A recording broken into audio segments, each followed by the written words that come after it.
KPM. Uish, teruk juga tanah runtuh ni. Jalan habis kena blok. Ini lagilah pokok tumbang, jalan pun retak. Uish, bahaya ni. Kalau siapa yang ada dekat jalan raya ni kena pula tanah runtuh. Tengok apa tu Hakim? Ya cikgu, ni tengok tanah runtuh ni. Ya. Teruk juga. Berminat ke? Berminat cikgu, boleh ke? Boleh sangat. Okey, terima kasih cikgu. Sama-sama. Assalamualaikum warahmatullahi wabarakatuh. Selamat datang ke Sukses SPM 2021. Anda bersama dengan saya Lokman Hakim, juga Cikgu Muhammad Syukri. Jadi sebelum kita nak mulakan kelas bersama dengan Cikgu Muhammad Syukri, apa kata jom kita kenali lebih rapat siapakah Cikgu Muhammad Syukri.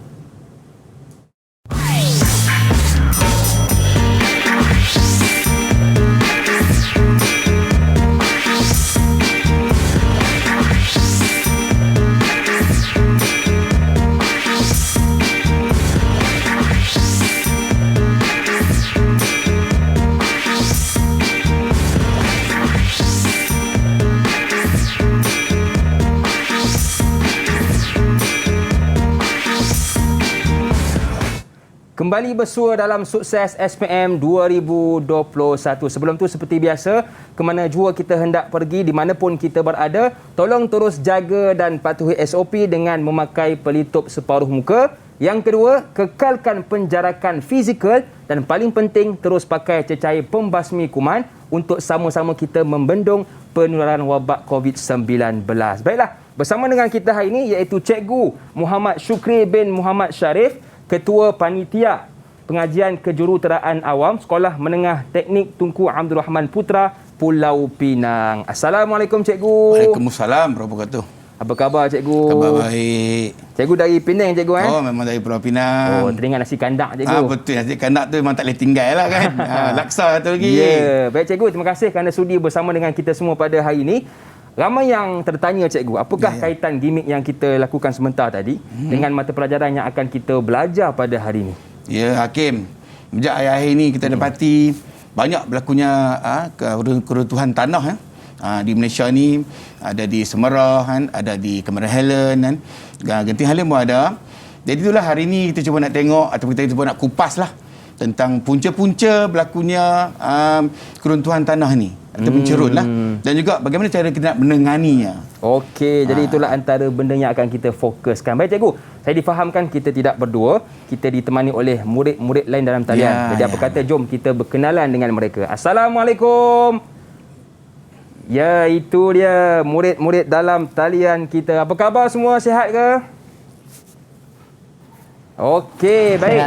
Sihat. Okey, cantik-cantik, segak-segak murid-murid kita. Baik, boleh tak kenalkan nama bermula dengan Anis? Silakan. Salam sejahtera Cikgu. Nama saya Nur Anis binti Jamaluddin. Cita-cita saya menjadi arkitek. Arkitek. Jadi elok sangatlah Cikgu ya. Ada jugalah kaitan dengan mata pelajaran kita hari ini. Betul. Yang kedua Sakinah, silakan. Kenalkan nama dan cita-cita. Okey, Assalamualaikum. Selamat petang. Nama saya Nurin Sakinah binti Jumadi. Saya daripada Sekolah Menengah Teknik Tunku Abdul Rahman Putra, Pulau Pinang. Cita-cita saya ialah menjadi seorang pereka fashion. Terima kasih. Boleh lah apa ni Cikgu? Reka baju kita Cikgu. Ya, pereka fashion yang hebat lah. Ya, baik. Seterusnya Izzat, silakan. Salam sejahtera Cikgu. Nama saya Muhammad Izzat Izzuddin bin Azli. Cita-cita saya ingin menjadi jurutera ukur bahan. Okey, baik. Terima kasih kepada Izzat. Seterusnya Amy. Silakan. Assalamualaikum. Nama saya Amy Shalanis binti Omar. Cita-cita saya untuk jadi juru ukur bahan. Ya, baik. Amy, selalunya kawan panggil anda dengan panggilan apa? Amy. Amy, okey. Bukan Amy Search ya. Baik, seterusnya Aizat. Assalamualaikum warahmatullahi wabarakatuh. Nama saya Muhammad Aizat bin Muhammad Azrul Effendi. Saya ingin menjadi engineer di bidang bahagian offshore. Okey, baik. Aizat, awak nak ambil gambar pasport ke? Sebab belakang biru je tu. Okey, baik. Terima kasih Aizat. Ini saya datang banyak siap untuk ke depan. Ya. Okey, seterusnya Nur. Silakan Nur. Okey, nama saya Assalamualaikum dan salam sejahtera. Nama saya Nur Alisha Adli binti Abdul Hassani dan saya bercita-cita ingin menjadi seorang jurutera awam. Okey, baik. Terima kasih kepada semua murid dalam talian kita yang sudi bersama dengan kita pada petang ini. Juga anda yang menonton dari rumah. Baik cikgu, sebelum kita nak mulakan kelas, apa kata kita buat SOP dulu? Ya, silakan. Saya pakai dulu cecair pembasmi kuman ni. Kemudian jemput cikgu pakai pula. Bukan apa cikgu, kadang-kadang sebab kita ni pegang macam-macam cikgu kan. Betul. Jadi mudah-mudahan bila kita pakai cecair pembasmi kuman ni, cikgu boleh ambil tempat di sini. Ya, insya-Allah. Okey. Yang kedua, kita kekalkan penjarakan fizikal dan paling penting terus pakai pelitup separuh muka. Baiklah. Kita nak rehat seketika. Jangan ke mana-mana. Teruskan bersama dengan kami pastinya dalam Sukses SPM 2021.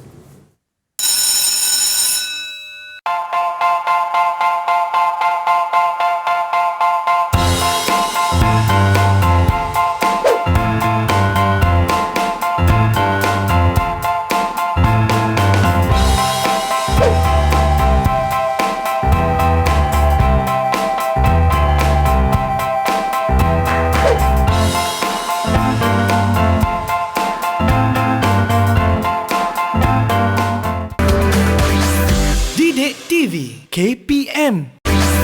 Didik TV KPM. Masih lagi bersama dengan saya Lokman Hakim, juga Cikgu Muhammad Syukri bin Muhammad Sharif, Ketua Panitia Pengajian Kejuruteraan Awam Sekolah Menengah Teknik Tunku Abdul Rahman Putra Pulau Pinang, juga murid-murid dalam talian kita. Baik, sebelum saya nak mulakan kelas bersama dengan cikgu, saya nak tanya dulu cikgu tentang pandangan murid-murid kita. Boleh ke cikgu? Silakan. Okey, saya tertarik nak tanya Anis. Okey Anis, pandangan anda tentang mata pelajaran kita hari ini. Baik, pada pendapat saya dalam tajuk cerut ini kita dapat mempelajari tentang faktor-faktor yang mempengaruhi kestabilan cerun. Faktor-faktornya terbahagi kepada 5, iaitu beban, kejelikitan tanah, penyaliran, tekanan air lian dan air salih, kecerunan.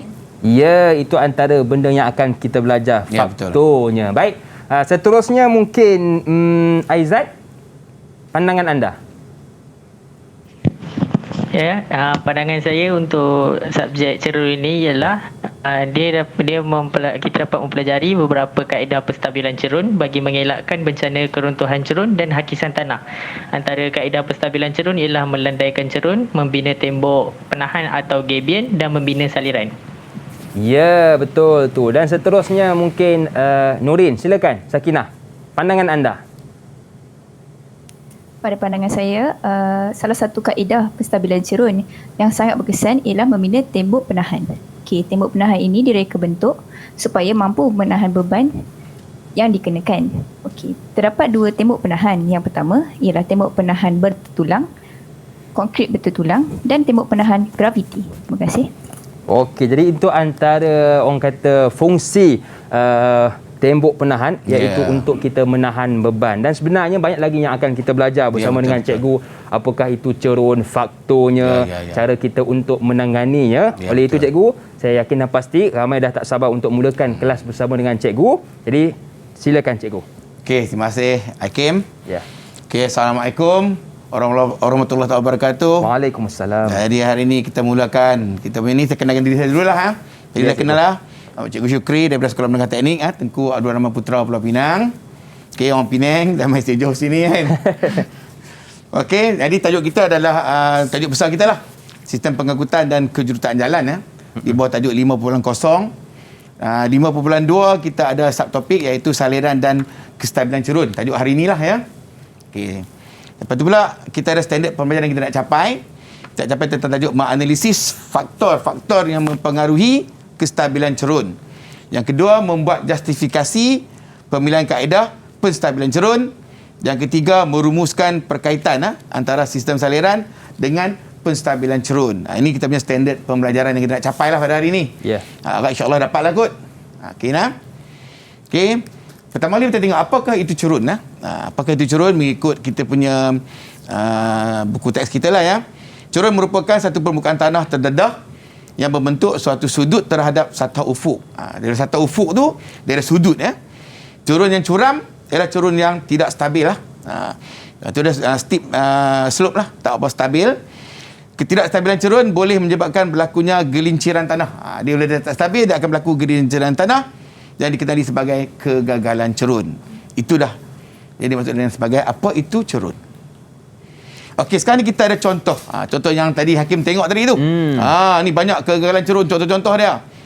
Semua, tapi kita lebih berfokus kepada cerun-cerun yang runtuh kat jalan raya lah. Sebab tajuk kita jalan raya kan. Dia ada 4 contoh dia. Okey, kalau kita tengok apakah faktor-faktor yang mempengaruhi kestabilan cerun. Okey, kita ada beban, kejelikitan tanah, penyaliran, tekanan air liang, kita ada kecurunan. Jadi faktor-faktor inilah yang mempengaruhi kestabilan cerun. 5 faktor, Hakim. Cuba tengok satu persatu.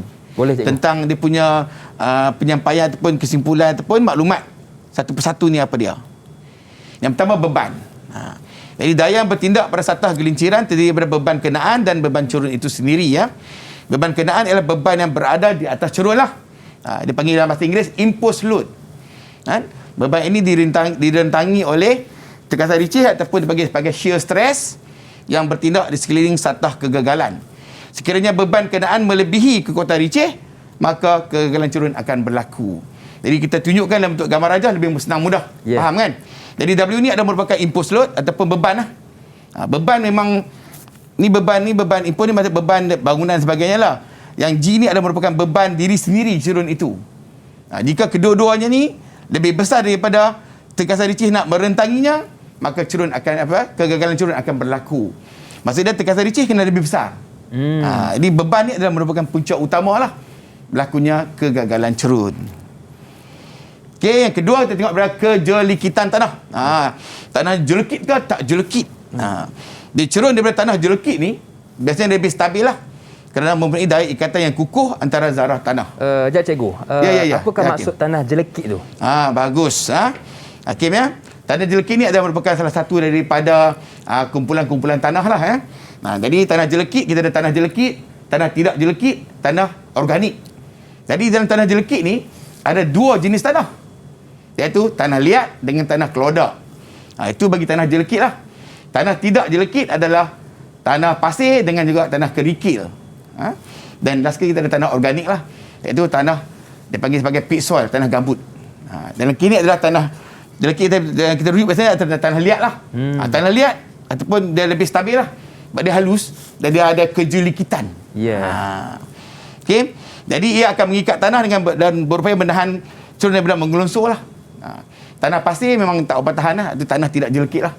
Itu kata kejelikitan tanah pun mempunyai peranan penting untuk faktor-faktor yang mempengaruhi kestabilan cerun. Okey, yang ketiga, penyaliran. Sebenarnya dia maksudkan tiada sistem penyaliran lah. Kalau tiada sistem penyaliran, air yang jatuh di atas permukaan itu, dia tidak boleh masuk ke dalam bumi. Maka dia akan menyebabkan berlakunya keruntuhan tanah. Ada kandungan lembapan yang bertambah lah. Air hujan mengalir pada permukaan cerun dan resipan akan meningkatkan kandungan lembapan tanah. Peningkatan ini akan meningkatkan berat tanah dan seterusnya mengurangkan kekuatan ricih tanah. Kekuatan ricih itu kan penting untuk menahan daripada tanah cerun runtuh. Air larian permukaan dan resipan perlu disalirkan dengan segera bagi mengelakkan kegagalan cerun. Maksud dia, kita kena buat parit. Kalau tidak, tanpa parit memang akan gagallah cerun. Ini dah contoh dia. Jadi maksudnya bila hujan turun, kita akan ada 2 aliran air lah. Pertama, aliran air daripada permukaan ni, dan juga yang masuk dalam bumi, dia akan menjadi resipan ataupun seepage, dia akan menyebabkan berlakunya kegagalan cerun lah. Jadi kita kena buat parit supaya dia dapat alir dengan cepat. Maka kegagalan cerun dapat dielakkan lah. Okey, yang keempat adalah tekanan air liang. Ni pore water pressure. Tekanan air liang ni maksud dia air akan masuk ke dalam bumi juga, tapi dia berlakunya saturated. Berlakunya peningkatan air, menepukan air ni saturated dan serta meningkatkan tekanan air liang. Jadi tekanan air liang ni akan menyebabkan ikatan antara zarah tanah lemah dan menjadi longgar sehingga berlakunya kegagalan cerun. Kita boleh tengok dalam dia punya gambar rajah hari ni. Ni. Bila rajah ni kita tengok yang ini. Tanah ni kering ya kan? Yang ini, tanah ni kita ada air.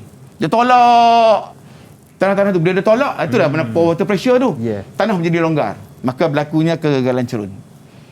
Itu tanah berkesan dalam keadaan normal. Tekanan berkesan berkurangan. Jika ada berlakunya pore water pressure ataupun tekanan air liang. Last sekali, kecurunan. Kecurunan ni, kecuraman satu cerun dipanggil kecurunan. Dan ia bergantung kepada jenis tanah. Kecuraman kita panggil sebagai gradient lah. Kecerunan. Cerun bagi tanah jelekit akan dibina dengan lebih curam. Tanah jelekit ni tanah liat kan? Lebih curam. Mengenai bagi tanah tidak jelekit akan dibina dengan lebih landai. Iaitu tanah pasir. Ya, jadi simple itu je kan? 5 faktor cikgu. 5 faktor ni yang menyebabkan berlakunya kegagalan cerun. Okey, bagaimana setakat ni murid dalam talian kita? Boleh kita teruskan lagi? Boleh tak? Setakat ni faham tak? Kalau faham tunjuk sikit. Faham. Gitu. Okey cikgu, apa kata cikgu kita try uji sikit? Elok cantik. Murid-murid kalau kita faham macam biasalah kan? Tengok soalan. Soalan pertama, okey. Soalan contoh kertas 1 bahagian A. Nyatakan 5 faktor yang mempengaruhi kestabilan cerun. Kita nak pilih siapa ni Hakim? Okey. Saya pilih Aizat lah. Silakan Aizat. Wah, Amy silakan. Angkat tangan tu. Okey, Amy lah. Okey, Aizat. Silakan. Amy depan ni. Okey. 5 faktor yang mempengaruhi kestabilan cerun ialah yang pertama beban, yang kedua kejelekitan tanah, yang ketiga penyaliran, yang keempat tekanan air liang dan yang terakhir kecerunan. Kita baru beritahu tadi kan? Kena ingat lah. Betul. Kena mesti ada simpanan kekal. Kita tengok jawapan dia. Beban, kejelekitan tanah, penyaliran, tekanan air liang dan akhir sekali kita ada kecerunan. Okey, betul. Kita bagi dah 5 markah. Maaf cikgu, saya ada satu soalan. Bagaimana cikgu bagi markah untuk setiap soalan tu? Jadi untuk pengetahuan semua, soalan ni sebenarnya belum wujud lagi. Soalan SPM 2021 kan. Ini contoh saja. Biasanya kita bagi, biasanya lah. Satu poin ni kita bagi pada satu markah. Dia bagi nama respon terhad. Jadi beban 1 markah, kerja kita 1 markah, penyaliran 1 markah, tekanan air 1 markah, kecerunan 1 markah. Jadi semua dapat 5 markah bahagian A. Ini cara kita bagi markah kepada kertas 1 bahagian A. Okey, harap berapa yang boleh faham. Okey. Tapi soalan seterusnya nombor 2. Okey. Ini bentuk soalan. Tadi bentuk soalan yang respon tertutup kan? Betul. Ini respon ni kita bagi betul salah. Untuk yang format baru ni kita sudah tidak lagi benar palsu. Dulu kita ada benar palsu. Sekarang kita benar dan palsu. Benar dan palsu. Sekarang ni buat betul salah. Betul salah ni kita jawab bentuk macam ni lah. Jadi dia bagi pernyataan, kita kena jawab pernyataan tu. Okey. Jadi sekiranya beban kenaan bertindak melebihi kekuatan ricih tanah, maka kegagalan cerun akan berlaku. Tak tahu betul ke salah kan? Cerun yang dibina dari tanah tidak jelekit adalah lebih stabil berbandingkan tanah jelekit. Yang ketiga, tekanan air liang yang berkurangan menyebabkan ikatan antara zarah tanah menjadi lemah dan longgar. Okey, siapa nak jawab? Okey, siapa yang nak jawab? Sila angkat tangan. Okey, Amy. Okey, silakan. Soalan nombor 1 betul. Nombor 2 salah. Nombor 3 pun salah. Oh ya ke? Pasti betul. Okay, anda yakin? Jom kita lihat jawapannya. Dengan jawapan anda, kita tengok. Betul. Oh, betul. Okey, nombor 2 salah. Nombor 3 salah. Okey, mari kita tengok. Kenapa dia salah? Kan? Yang pertama, kenapa dia betul? Sebab beban kenaan macam ada impuls load bertindak lebih. Kan? Kekuatan ricih tanah, maka kegagalan akan berlaku betul lah. Beban impuls load mesti kena kurang. Baru dia tak berlaku kegagalan. Cerun dibina di tanah jelekit adalah lebih stabil. Berbanding dengan tanah jelekit, tanah pasir dengan tanah jelekit, dengan tanah liat, mestilah tanah liat lebih, tanah jelekit lebih stabil kan. Jawapan dia adalah palsu lah ataupun salah. Tekanan air liang berkurangan menyebabkan ikatan tanah menjadi lemah dan longgar. Jawapan dia adalah salah juga. Jadi tekanan air liang yang berkurangan, kalau berlebihan baru boleh dia betul. 3 markah kita bagi. Okey, tahniah. Okey, tahniah Amy. Okey, Amy dapat jawab dengan betul lah. Amy Alicia. Okey, contoh yang ketiga. Contoh soalan bahagian 1 bahagian A. Cerun yang 1 ... sedap tu kan. Ialah cerun yang tidak stabil. Ketidakstabilan cerun boleh menyebabkan berlakunya ... yang dikenali sebagai kegagalan cerun. Kita pilih siapa pula Hakim? Okey, siapa yang ingin jawab? Silakan tangan. Okey, siapa tu? Silakan. Jawapan yang pertama adalah curam. Yang kedua adalah gelinciran tanah. Curam dan gelinciran tanah. Betul cikgu? Betul lah. Mari kita tengok betul tak betul ni. Cerun yang curam ialah cerun yang tidak stabil. Betul lah tadi kan?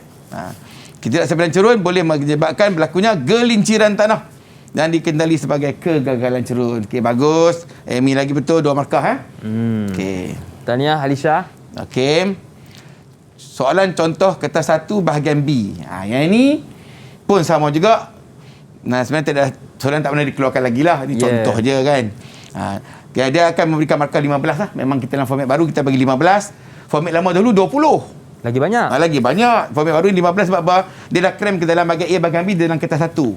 Dulu kita berasingan, bahagian B duduk dalam kertas 2. Okey. Jadi huraikan faktor-faktor menyebabkan berlakunya kegagalan cerun itu. Kena pasti 3 kaedah untuk mengelakkan kejadian itu berlaku. Okey, yang ni kalau nak jawab panjang lah. Baik ni kita bagi sebagai respon terbuka. Respon terbuka, pelajar kena jawab dengan jawapan yang panjang lah. Cuba tengok contoh-contoh jawapan kita nak bagi untuk ni. Okey, faktor-faktor kegagalan yang pertama. Tu dia.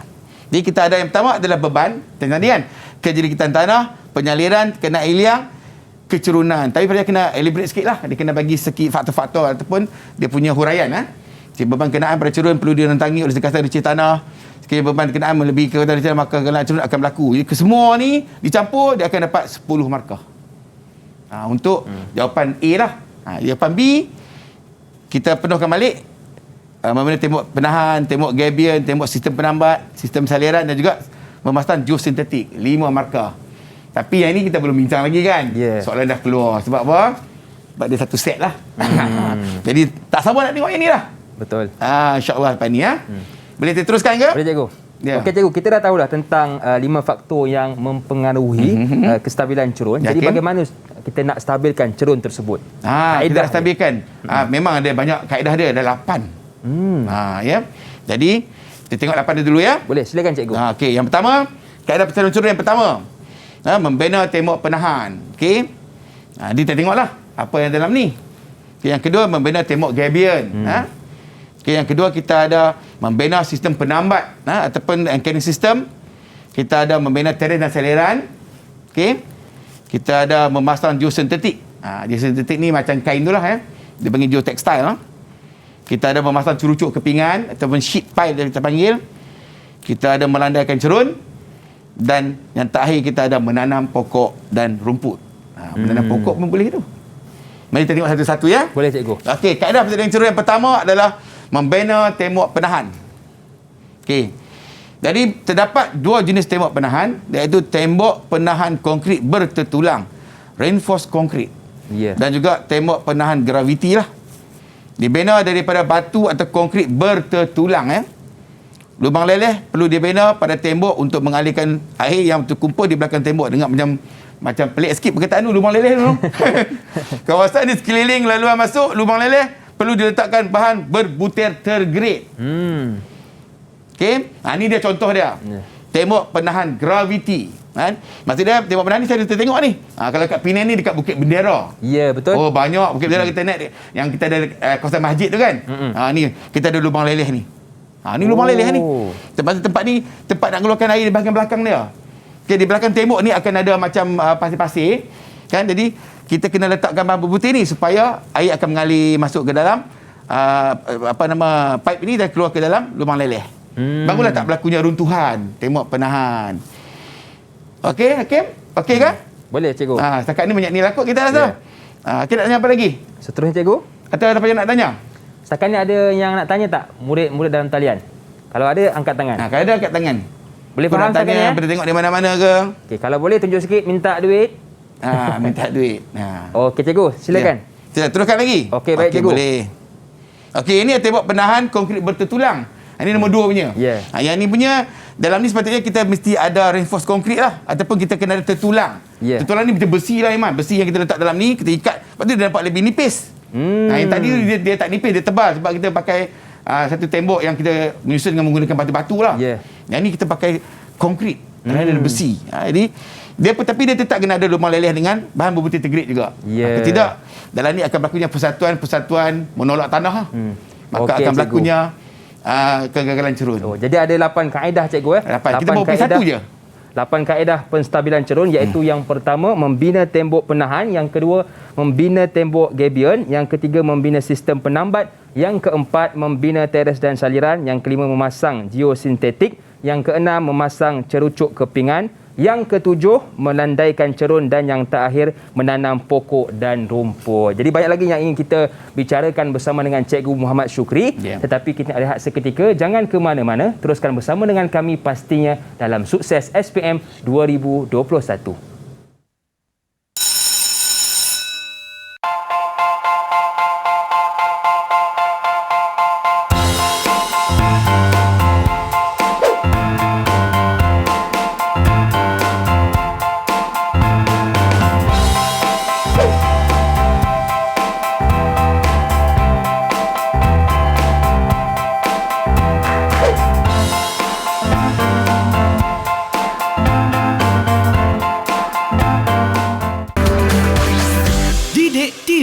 KPM. Didik TV KPM. Bersua lagi dalam Sukses SPM 2021 bersama dengan saya Lokman Hakim, juga Cikgu Muhammad Syukri bin Muhammad Sharif, Ketua Panitia Pengajian Kejuruteraan Awam Sekolah Menengah Teknik Tunku Abdul Rahman Putra Pulau Pinang. Bagaimana setakat ni murid dalam talian kita? Boleh kita teruskan lagi? Boleh ya? Okey, baik. Tadi kita berhenti cikgu pada tembok penahan konkrit bertulang. Betul cikgu ya? Betul. Okay, silakan cikgu. Sambung lagi ya. Okey. Sambung sikit lagi. Okey, ini kita ada. Tapi selalunya kita selalu tengok dekat tepi-tepi jalan kan. Nampak yang lebih cantik macam ni. Dia interlocking precast concrete block. Oh, maaf cikgu, ni kat mana cikgu? Ini dekat sekolah saya ni. Oh, sekolah cikgu. Saya ada kebetulan kan. Ni nampak ada tepi seorang tu. Oh. Ni sekolah kami berlakunya banjir lah pada tahun 2018. Dan secara kebetulan salah seorang daripada anak murid kami lah, memang ex-student kami tu jurutera di Jabatan Pengairan dan Saliran ni. Kami ramai jurutera kat sekolah yang lahir di sekolah kami. Tanya. Jadi dia datang, dia buat satu projek untuk kami lah untuk untuk tempatan banjir ni. Dia namakan sebagai beto floor. Jenis beta floor. Dia banyak jenis interlocking ni. Ni. Maksud dia, sistem dia ada bagi nama sistem kunci mengunci. Nampak ni. Kita ambil ni, dia kunci mengunci dalam tu. Pasang kan. Kita pasang dia. Maksud dia, kita tak perlu lagi nak buat formwork ataupun kotak bentuk, nak tuang. Terus kita pasang dan kita ikat dia. Akan so cantik ni. Dah set dah. Dan kita pun tak berlaku banjir dekat sekolah kita lagi. Alhamdulillah. Jadi kira ni salah satu projek daripada anak murid sendirilah. Datang ke sekolah. Dan dia pun bagi taklimat sebagai satu motivasi pada pelajar dah. Terima kasih diucapkan. Okey. Seterusnya kita akan bina yang kedua, kita bagi nama tembok gabion. Tadi tembok penahan kan? Yang pertama tembok penahan, tadi kita nak mengenangani cerun. Yang pertama tembok penahan, yang kedua tembok gabion. Tembok gabion tapi sebut betul-betul. Nanti jadi tembok gaban pula kan? Bukan cikgu Bukan. Gabion tembok gabion merupakan sangkar jaring berbentuk segi empat yang diisi dengan ketulan batu sederhana besar. Kita tengok kan? Dan tepi jalan dia ada susun papak segi tu kan? Ini tembok gabion. Batu yang digunakan adalah batu granit. Memang keras batu tu. Batu granit, batu yang keras. Tembok gabion biasanya disusun bertangga. Dan juga ataupun berbentuk hamparan supaya lebih kukuh dan stabil. Ini tembok gabion. Kita tengok. Okey. Nampak kan? Ada orang tanya, cikgu, apa beza tembok gabion dengan tembok penahan tadi? Betul juga. Ada beza dah. Yang ini kita akan gunakan untuk kegunaan kecemasan. Kalau gabion ni cikgu. Kalau kita macam tembok penahan kan? Kalau kita nak buat, mesti makan masa yang panjang. Kan nak pasang kotak bentuk lah apa semua kan? Macam tembok ni, kita tolak tanah tepi jalan tu, kita ratakan sedikit dan kita boleh dirikan. Maksud dia untuk kegunaan kecemasan yang nak cepat tu, kita pakai tembok gabion. Dia kegunaan dia lah. Jadi kita boleh pilih lah dia punya bagaimana kita nak selesaikan masalah tu. Tengok situasi. Kalau jalan runtuh tu nak pakai 2-3 hari, contohnya balik pulau, kerap lakunya runtuhan cerun ni di atas jalan tu. Jadi balik pulau ni kalau kita terputus laluan tu memang susah lah nak pergi balik pulau. Kami terpisah memang nak balik pun kan. Nak pergi cari durian macam mana kan? Jadi kita kena buat kaedah gunakan selalunya kita tembok gabion lah banyak. Lalu kat balik pulau kita nampak tembok gabion banyak. Untuk binaan-binaan yang kadang segeralah. Okey, yang ketiga, kita bagi nama membina sistem penambat ataupun anchoring system. Okey, yang ni kita anchorkan lah dia penambat ni. Penambat biasanya dibina pada celah cerun yang keras dan padat lah. Yang tanah-tanah lembut tak boleh lah. Tanah keras kita kena gunakan kaedah sistem penambat. Penambat ataupun sah bumi terdiri daripada kabel ataupun bar keluli tegangan tinggi yang dipanggil tendon. Dia macam besi lah. Kita akan masukkan ke dalam tanah. Besi tertulang. Satu hujung tendon ditanam ke dalam tanah dengan menggunakan turapan simen ataupun grout lah kita panggil kan. Manakala hujung yang satu lagi ditambat pada plak galas di atas struktur yang disokong. Kita boleh tengok gambar dia. Ni maksudnya kita tengok. Ni kita bagi nama sistem penambat lah. Kita akan ikat dia. Sistem penambat. Yang ni dah set dah dekat highway tu nampak kan? Betul cikgu. Banyak dekat highway. Dia ada besi tulang tu. Dia bukannya macam simen sahaja. Dia mesti ada besi tulang. Nampak ni kita dah ni. Salah satunya yang kita untuk sistem penambat ni kita gunakan soil nailing lah. Memaku tanah. Tanah pun dipaku cikgu. Tanah pun dipaku. Cuba Hakim tengok kita punya gambar rajah yang kita ambil daripada Google Image ni kan. Ya betul. Mula sekali kita buat macam mana? Kita buat, dia akan drill dan masukkan pipe lah ke dalam tanah macam bentuk paku lah. Biasanya dalam 150 ataupun 200 besar sangat 200, 150 ataupun 200 milimeter lah dia punya diameter kan. Akan masuk ke dalam tanah dan kita akan masukkan besi tulang. Besi. Lepas tu kita akan masukkan grout ataupun air simen lah. Simen tu masukkan, kita tembak masuk ke dalam dia dan dia akan membeku lah. Bagi padat cikgu. Bagi padat dalam tu. Dan kita padatkan dia beku, dia macam paku lah. Tengok keratan ni, cross section ni dia macam paku. Betul. Tapi di bahagian depan ni, ni paku-paku dia ni. Kita kena letakkan reinforcement macam bentuk jala-jala ni.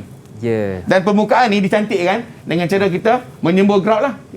Konkrit kita ni, kita tutup muka ni. Nampak kan? Final facing ni kita pakai. Dan kita nampak dari depan nampak macam tadi. Ni nampak macam tu. Padahal dalam ni dia ada paku-paku. Itu tanah pun kita paku Aiman. Betul. Ingat kayu je cikgu. Ingat kayu je. Okey cikgu, kalau macam Aiman tadi Hakim. Terlupa. Maaf cikgu, saya nak tanya, kalau macam contoh bukit tu tinggi cikgu. Macam mana? Kalau bukit bukit tu tinggi ada lepas ni. Kita akan gunakan kaedah peneresan. Kita akan tereskan dia lah. Dia tinggi dia kena pakai teres demi teres tu. Kalau terlampau tinggi kita pakai anchoring system ni pun jatuh ke bawah ni. Ni nama dia teres ni. Dia tak boleh direct lah. Maksudnya kita kena pakai kaedah peneresan. Ni dia. Cantik lah tu. Membina teres dan saliran. Tetapi ingat, saliran kena ada. Buat teres tanpa saliran tak mana. Dia akan jatuh ke bawah lah. Aiman lah? Aiman lagi, Masya Allah. Hakim cikgu. Lokman Hakim. Biasa cikgu petang-petang. Saya suka panggil nama Aiman Pak. Aiman abang tak kisah, Aiman tak kisah, terlupa tu. Lokman Hakim, Lokman Hakim, insya-Allah. Teres dilaksanakan dengan cara memotong cerun secara bertingkat bagi mengelakkan cerun tinggi berterusan. Kembali. Yang tadi Hakim tanya tadi kan? Sebab nak mengelakkan cerun tinggi berterusan ni mesti kena buat teres. Nampak cantik kalau kita naik helikopter nampak lawa kat kebun sayur kan. Itu nama dia teres tu. Itu kaedah menstabilkan cerun. Tapi kena ada sistem saliran. Selalu dia buat tak ada sistem saliran tau. Itu yang hujan dia jatuh. Sistem saliran perlu dibuat pada teres cerun untuk memudahkan pengiriman air permukaan. Pengiriman air permukaan akan disalur melalui parit pemintas dan parit pemungut yang berada pada setiap teres cerun. Saliran perlu dibina secara bertangga untuk mengurangkan kelajuan air larian permukaan. Tengok ni. Ni teres ni. Tapi dia ada macam parit. Parit pemungut, parit jalan dan juga parit pemintas. Parit jalan di bawah sekali lah. Jadi kalau dia datang turun air sini, dia bertangga, dia akan jatuh ke dalam air parit hujan. Dan kita akan bawakan air daripada parit hujan ni kepada parit jalan ni ke sungai lah. Sungai ataupun laut. Maksudnya kita nak alihkan air dan keadaan segera di cerun. Untuk mengelakkan daripada berlakunya kegagalan cerun. Okey, seterusnya kita memasang geosintetik. Geosintetik adalah geotextile lah ni. Biasanya kita gunakan di Malaysia, kita gunakan bentuk kain lah. Untuk mengukurkan tanah dan menstabilkan binaan seperti subgrade dan juga cerun lah. Subgrade ni adalah tanah asal lah. Geosintetik digunakan sebagai pemisah yang diletakkan ada dua bahan berbeza bertujuan untuk menghalang pencampuran bahan berlaku. Kalau untuk jalan, kita mesti letakkan batu-batu, lepas tu kita letakkan lapisan plastik tu ataupun kita panggil geotextile, tu dia letak pasir. Lepas tu kita buat berlapis-lapis lah. Jadi dia akan menyebabkan berlakunya kekuatan lah pada tanah. Antara geosintetik yang paling meluas digunakan pada cerun adalah geotextile lah. Iaitu jenis fabrik berliang. Kita tengok sini, Hakim tengok. Ni dah. Ni macam guni kan? Dia guna jenis ni. Okey, yang ini adalah merupakan geotextile je lah. Untuk ini lama-lama rumput-rumput ni akan tumbuh di bahagian belakang ni, dia akan memegang dan tidak berlakunya kegagalan cerun. Maaf cikgu, saya ada soalan. Silakan. Memasang geosintetik ni dia sesuai untuk tanah jenis apa dan bukit jenis apa cikgu? Dia sebenarnya dia sesuai untuk tanah-tanah Tanah-tanah pun tak kisah nak ada. Tanah jelekit tu pun tak jelekit pun boleh. Kan? Tengok pada keadaan. Tapi kalau sampai dah tanah lembut, sampai berlakunya ni kita tak pakai lagi lah dia. Dia untuk binaan-binaan sementara ataupun kita nak dalam kes-kes kecepatan tak pakai segera. Runtuh-runtuh kita boleh letak dulu dia. Tapi kalau dah cantik macam ni nampak macam tanah jelekit kan? Sesuai lah digunakan. Dia tengok pada keadaan lah. Tapi kalau memang dah tak boleh nak buat apa, runtuh-runtuh kita pakai tembok penahan lah. Yang terbaik. Okey, memasang cerucuk kepingan. Ini satu lagi. Yang ni sejak akhir ni selalu kita dengar kat TV. Nak guna sheet pile dia panggil. Sheet pile ni cerucuk kepingan kita akan gunakan untuk menstabilkan secara sementara ataupun kekal lah. Sangat tahan dan berkesan dalam menahan tanah dan air. Sesuai untuk kes keruntuhan tanah dan cerun yang memerlukan penyelesaian segera. Runtuh-runtuh tengok susah nak buat, kita kena gunakan sheet pile. Cepat sikit. Ni dia. Ni nampak sheet pile kita tepi ni kan? Memang best. Dia macam bersambung-sambung lah. Kita akan tanam dia dan di belakang ni kita akan backfill ataupun kita letakkan tanah lah. Supaya menjadi stabil. Pasal dekat sungai lah. Macam ni bersama ni. Jadi maksud dia kiri kanan ni kita boleh buat kerja. Maksud dia menghalang daripada runtuhan berlaku. Macam tadi cikgu cakap kan, yang cerucuk kepingan ni dia sangat tahan. Kenapa dia sangat tahan, cikgu? Dia tahan daripada besi. Besi tuang ni. Sebab guna besi, cikgu? Besi. Okey. Tapi biasanya kita guna untuk binaan sementara. Lepas kita siap buat binaan, kita cabut balik lah. Kebiasaannya. Tetapi sejak akhir ni dia kekal. Ada orang pasang-pasang tu nampak cantik kan, kekal terus. Jadi kita boleh guna untuk binaan kekal atau binaan sementara lah. Okey. Melandaikan cerun. Melandaikan cerun adalah keadaan yang mudah mengikut kepada jenis tanah dan kekuatannya. Cerun bagi tanah jelekit biasanya dibina tidak melebihi 60 darjah dan tanah tak jelekit tidak melebihi 30 darjah. Maksud saya, tengok cerun ni. Kalau tanah jelekit, kita buat 60 darjah. Ni. Apa tanah jelekit? Okey, dah lupa dah. Tanah jelekit tanah jenis apa? Tanah liat, cikgu. Pandai. Tapi tak tanya dia orang tadi. Boleh, cikgu? Orang tertidur ke tak? Okey. Apakah itu tanah jelekit? Tanah jelekit tanah apa? Anis, apa itu tanah jelekit? Tanah apa? Lupa. Tanah jelekit tu macam tanah liat. Tanah liat, betul cikgu? Tanah liat, betul. Tanah liat dan tanah kelola. Okey. Contoh tanah tak jelekit. Contoh kalau tak jelekit, Anis? Tanah tak jelekit tanah apa? Macam pasir. Betul. Pandai ya. Pasir dan juga ataupun kerikil lah. Kerikil ni batu-batu kecil lah. Okey. Kita menanam pokok dan rumput. Ni yang terakhir kan? Okey. Penanaman pokok dan rumput adalah merupakan kaedah paling mudah untuk menstabilkan cerun. Ini paling simple lah. Tapi sebenarnya menanam pokok dan rumput ni kita gunakan pada semua kaedah-kaedah yang lain pun. Penanaman ini biasanya digabungkan pada semua kaedah penanaman cerun yang lain. Penanaman pokok dan rumput boleh menghalang hakisan cerun dan dapat mengurangkan kelajuan air, larian permukaan. Ini dia tanam rumput. Siap cerun, tanam rumput. Cara paling mudah lah. Dan biasa tengok dekat tepi highway memang tanam rumput lah. Dia tanam jenis macam ni ataupun dia gunakan penanaman dia spray benih. Kalau jenis macam ni, cikgu, dia sesuai untuk yang rendah, cikgu? Kalau jenis penanaman pokok dan rumput ni? Boleh, tapi kita buat berteres-teres lah. Okey. Kita tanam rumput. Tapi yang atas sekali tetap kena ada pokok. Yang atas kena ada pokok kan? Dia tanam rumput. Dia tak kira tinggi dah, tapi dia lebih kurang dalam 4 ke 5 meter lah. Tapi dia kena buat berteres lah. Itu tanam rumput. Okey, baik. Jadi itulah antara kaedah penstabilan cerun yang boleh kita gunakan. Iaitu yang pertama tadi, kalau saya ulang balik, membina tembok penahan. Yang kedua, membina tembok gabion. Yang ketiga, membina sistem penambat. Yang keempat, membina teres dan saliran. Yang kelima, memasang geosintetik. Yang keenam, memasang cerucuk kepingan. Yang ketujuh, melandaikan cerun. Dan yang ke-8, menanam pokok dan rumput. Selepas ini banyak lagi yang ingin kita belajar bersama dengan Cikgu Muhammad Syukri. Pastinya teruskan menonton bersama dengan kami dalam Sukses SPM 2021.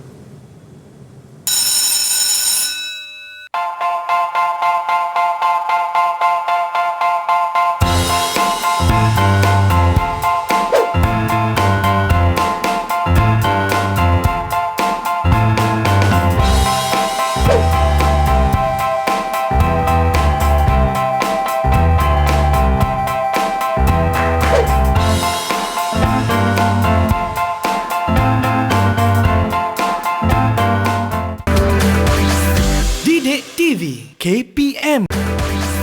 Didik TV KPM. Terima kasih kepada anda yang masih lagi sudi bersama dengan kami dalam Sukses SPM 2021.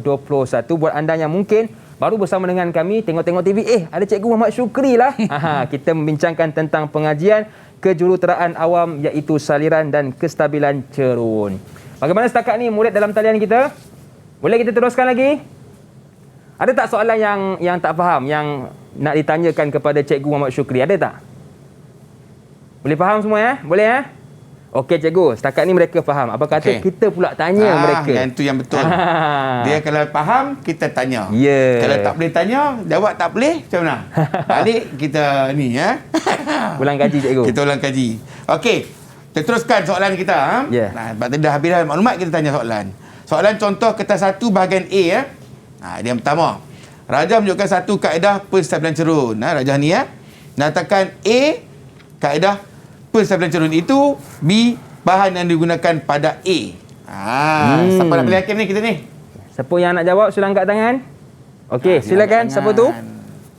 Okey. Nurin. Okey. Baca semula soalan ya. Okey, Assalamualaikum. Nurin. Jawapan untuk A ialah membina tembok gabion. Jawapan untuk B pula okey. Tersangkut pula Ya. Sekali lagi. Okey, ulang Rajah balik, menunjukkan satu kaedah. Okey, Rajah menunjukkan satu kaedah penstabilan cerun. Nyatakan A, kaedah penstabilan cerun itu. B, bahan yang digunakan pada A. Jawapan untuk A, tembok gabion. Jawapan untuk B, batu granit sederhana besar. Okey, betul ke cikgu? Betul. Jom kita lihat jawapan cikgu. Jawab macam ada kat supermarket tu. Yeah. Orang sedap betul Nurin. Okey, yang pertama adalah jawapan tembok gabion. Betul lah tu. Tembok gabion, tembok yang kita susun bertingkat ni kan. Kita tembok gaban tadi tu kan. Jangan salah hijau ya. Okey, yang kedua batu granit sederhana besar. Maksudnya kita letakkan batu granit lah. Dalam tu sederhana besar. Di dalam sangkar dapat 2 markah. Masih lagi di bawah respon terhad. 1 jawapan, 1 markah. 2 jawapan, 2 markah. Okey, kita boleh pergi pada soalan seterusnya. Iaitu alamak terbagi jawapan. Okey, jom. Tak apa cikgu. Okey. Tak tengok tu. Tak sempat tengok lah. Tak sempat tengok cikgu. Okey, kita pilih siapa pula Hakim? Okey, untuk yang kedua siapa ni? Nur Anis, silakan. Baca soalan dulu Anis. Soalan. Soalan A, kaedah penstabilan cerun itu. Soalan B, bahagian berlabel X dan Y. Okey. Okey, jawapan dia. Jawapan A, tembok penahan. Okey. Jawapan untuk berlabel X, lubang leleh. Jawapan untuk berlabel Y, bahan berbutir tergrid. Kita tengok jawapan dia. Jawapan betul lah tembok penahan retaining wall dia panggil kan. Okey.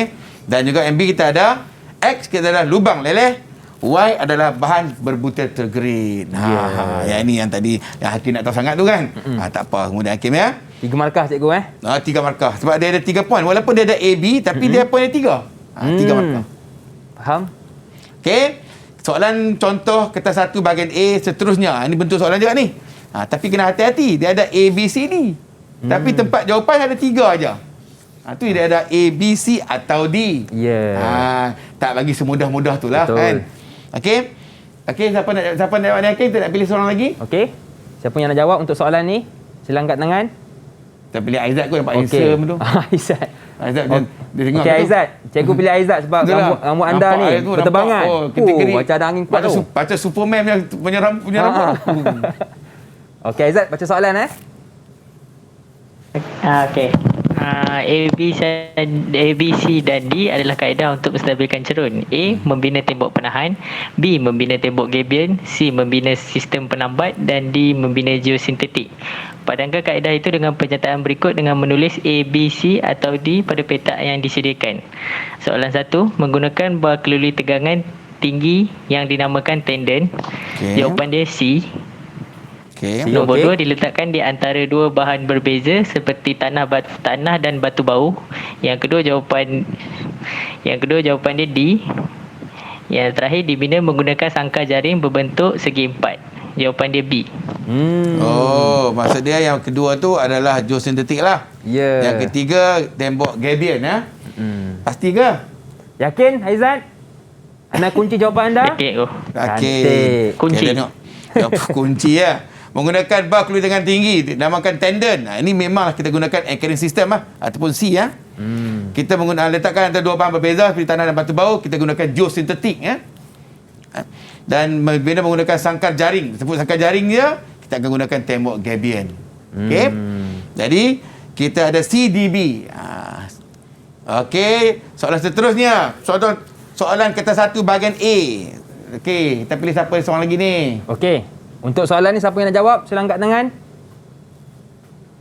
Okey, siapa tu? Sakinah, silakan. Okey, cepat sikit ya. Nur ada menunjukkan keadaan membina teres. Soalan ya Sakinah. Okey. A dan B. Okey, Raja menunjukkan kaedah membina teres dan saliran untuk penstabilan cerun. Nyatakan A, I1, bahagian berlabel A, B dan C. I2, tujuan bahagian berlabel A. B, kenapa C perlu dibina secara bertangga? Jawapan bagi A, I1, A, parit jalan, B, parit pemintas, C, parit pemungut. I2, untuk mengalirkan air yang terkumpul dari sungai atau laut. Dan yang terakhir, B, untuk memperlahankan aliran air. Yeah. Bagus, betul tu. Yakin Sakinah? Yakin. Dia malam tadi dia baca buku tu. Faham tak? Parit pemintas, parit pemungut dan parit pemungut, betul. Yeah. Dia ada untuk mengalirkan air terkumpul dalam sungai dan laut, betul. Dan terakhir adalah untuk melangkan aliran air. 5 markah. Nampak jawapan A dengan B tapi ada 5 markah respon terhad. Okey, ni soalan terakhir ataupun soalan bahagian B ya. Okey, soalan ni cikgu bagi kita ni soalan berbentuk penilaian ni. Hakim. Soalan ni susah ni. Maksud dia pelajar kena jawab di luar kotak. Dia tak mesti jawapan-jawapan yang kita bincangkan tadi. Contohnya dia kata kita ada kaedah A dan kaedah B kan. Tentukan kesesuaian bagi setiap kaedah persebilan cerun itu. Tentukan yang mana paling sesuai. Tapi dekat kita punya stimulus ni ataupun rangsangan ni dia kata di sebatan jalan yang perlu digunakan dengan kadar segera. Kata kunci dia. Maksud dia habaq dah dengan kadar segera. Nak pilih yang mana satu, nak guna A ke nak guna B. Tapi dia tak beritahu tembok penahan. Dia tak beritahu gabion. Cuma dia nak tanya. Cuba kita tengok jawapan dia. Jawapan-jawapan kita ada ni, kaedah A tu, jawapan dapat menahan beban dengan kukuh, sesuai untuk kawasan yang besar, masa pembinaan lambat, pembinaan sukar, kadar penyerpan air rendah. Semua jawapan-jawapan yang saya ada pada A dan B ni tidak ada dalam buku teks. Maksudnya pelajar kena menilai di luar kotak. Tengok jawapan tu, fikir di luar kotak, baru dapat jawapan. Itulah ciri-ciri seorang jurutera berfikir. Ya, betul cikgu. Tuan nampak tu, jawapan dia tu. Dan last sekali dia kata, kaedah B adalah sesuai. Agak-agak hakim kenapa? B ni adalah merupakan tembok gabion. Sebab nak guna dengan kadar segera. Itu dia punya kata kunci dia. Kata kunci dia. Pelajar tu dia kena nilai. Okey, yang ni adalah penambah markah lah. Jawapan B ni dia ada 5 jawapan tapi dapat 2 aja maksimum. Sebab nak mencukupkan 15 markah. Okey cikgu, sebelum kita nak tamatkan kelas kita, mungkin saya nak tanya cikgu sedikit sebagai orang kata ulang kaji lah, sebab mungkin ada yang baru tonton kita punya kelas pada petang ini. Yang pertama cikgu, tentang apakah yang dimaksudkan dengan tanah jelekit ni cikgu? Oh, tanah jelekit tadi tu. Tanah jelekit dia merupakan tanah liat dengan tanah kelodak, jenis tanah lah. Tanah jelekit ni tanah yang halus lah, 0.002 mm hingga 0.06 mm, kecil je. Tetap mikron lah dia menilai tu, halus. Dan tadi cikgu ada sebut tentang di belakang tembok penahan tu kena letak batu tegrit cikgu bahan berbutir tegrit. Kenapa cikgu? Bahan berbutir tegrit ni kalau kita tak letak di belakang tembok penahan, jadi kita punya pipe yang kita nak mengalirkan lubang leleh tu akan tersumbat. Jadi dia dah pasir-pasir kan. Jadi kita letak beberapa batu-batu yang tegrit ni di muncung muka dia tu, supaya nanti bila datangnya air-air daripada belakang nak mengalir ke dalam lubang pipe tu, dia tidak tersumbat. Itu tujuan letak yang bahan berbutir tegrit di belakang tembok penahan tu. Baik cikgu, dan kalau kita perhatikan ada 8 cikgu 8 kaedah untuk kita stabilkan cerun. Jadi bagaimana kita nak pilih kaedah yang sesuai cikgu? Betul-betul, tengok situasi. Kalau situasi yang kita nak guna untuk aesthetic value, untuk cantik kan, kita akan beli tembok penahan. Tapi kita kena tengok juga tempat nak guna segera ataupun tidak. Kalau nak kena guna segera, tak boleh buat tembok penahan, lambat. Dia akan makan masa yang panjang. Kita kena buat tembok gabion, kita kena gunakan sheet pile. Maksudnya nak memilih tu, kita kena tengok situasi keadaan kita, adakah kecemasan ataupun tidak. Tempat-tempat kita nak gunakan tu. Jadi berdasarkan kepada situasi. Baik cikgu, kita pun sudah berada di penghujung kelas. Mungkin cikgu ada sedikit rumusan untuk mata pelajaran kita hari ini. Silakan cikgu. Jadi rumusan senang saja. Subjek ni subjek pengajian kejuruteraan awam. Jadi saya tak cakap tentang tajuk cerun lah. Tajuk keseluruhan dia. Maksudnya dalam tajuk kejuruteraan awam ni kita ada dua lah. Satu kita bagi nama thinking lah, berfikir. Satu lagi kita ada bagi recall. Itu kita nama hafal lah. Jadi maksudnya pelajar ni perlulah membaca buku, kena hafal lah beberapa step. Tapi tak semua. Dan satu lagi dia kena berfikir. Soalan tadi soalan penilaian tu, tengok soalan tu kena berfikir. Menggunakan kita punya keupayaan berfikir sebagai seorang jurutera, kita fikir nak selesaikan masalah macam mana. Jadi kita kena sentiasa menjawab soalan. Ni, kalau tak tahu tanya cikgu, buat rujukan. Sampai itu kita naklah berusaha, berdoa dan juga bertawakal. InsyaAllah kita akan berjaya. Terima kasih kepada Cikgu Muhammad Syukri bin Muhammad Sharif, Ketua Panitia Pengajian Kejuruteraan Awam Sekolah Menengah Teknik Tunku Abdul Rahman Putra Pulau Pinang, juga murid-murid dalam talian kita dan anda yang menonton dari rumah. Akhir kata, senyum nampak gigi, ada rezeki, jumpa lagi. Assalamualaikum warahmatullahi wabarakatuh.